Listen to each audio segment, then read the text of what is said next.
the new government has come in with a number of policies that are set out in the coalition agreements, which are directed either towards dealing with matters relating to the treaty.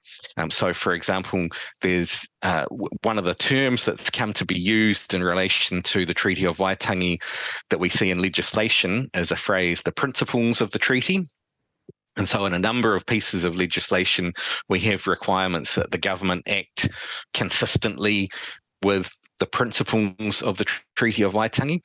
Now, one of the coalition partners has, in their agreement, determined that they want to review all of those pieces of legislation to take out that term, the principles of the treaty, and maybe replace it with something else, or maybe just take it out. One of the other aspects from the other coalition partner is they wanted to have a referendum on determining exactly what the principles of the treaty are. So the principles of the treaty, which have been in legislation for over 40 years now and have been defined by the Waitangi Tribunal and by the courts as they've applied that legislation. But one proposal was to have a referendum. Now, there isn't that's not part of the coalition agreement that it will go to a referendum, but there is an agreement to kind of take that bill through to a select committee so to set up the possibility for a referendum, but no guarantee that will actually be put as a referendum question. But there's a whole range of other things that the government is doing. The previous government had set up an independent Māori health authority. That's going to be disestablished. The previous government had also looked at trying to enter into co-governance arrangements and all kinds of aspects of public policy. That's going to be pulled back.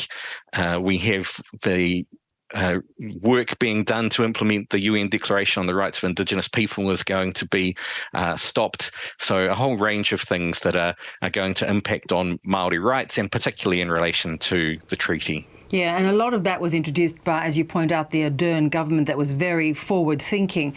You know, from the outside looking in, it always seemed there was a lot of support for the treaty, that it had worked very well for New Zealand and the Maori people. Why is there this sort of groundswell to change it?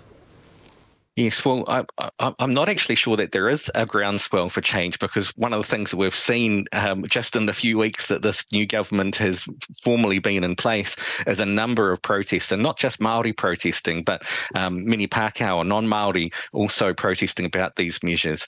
And so I think what we are talking about is some of these policies which have been part of the platform of some of the minor parties in the coalition, so the New Zealand First Party and the ACT Party, who have campaigned on quite what I would say is quite an anti-Māori platform.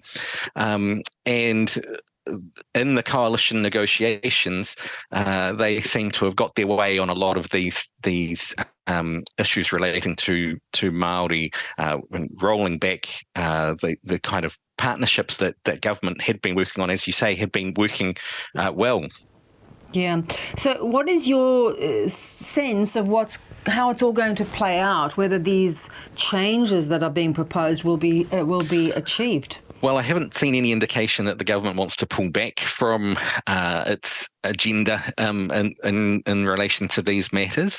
A number of iwi or tribal groups calling for meetings or hui gatherings, which we're going to be talking about and discussing how to respond to those actions. The Māori King has called for a national conference to address those matters, and trying to think about how we focus on unity, really, is what he's interested in, and both thinking about from the Māori side of things how we come together, but also how we respond to what many Māori and indeed other New Zealanders see as policies which are aimed to be quite divisive. And so to try and think about, well, how do we respond to that in a way which doesn't add to that division, but rather tries to create a more unified sense of kind of social cohesion.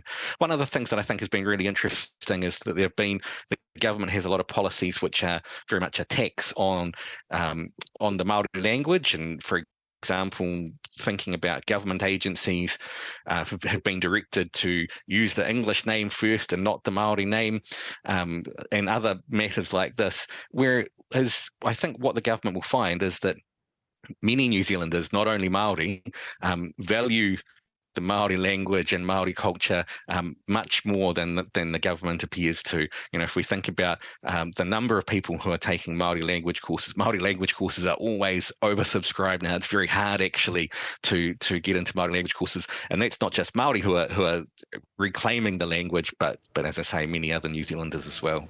Maybe a little out of step. We'll watch with interest what happens. Good to have you on. Thanks so much. Thank you.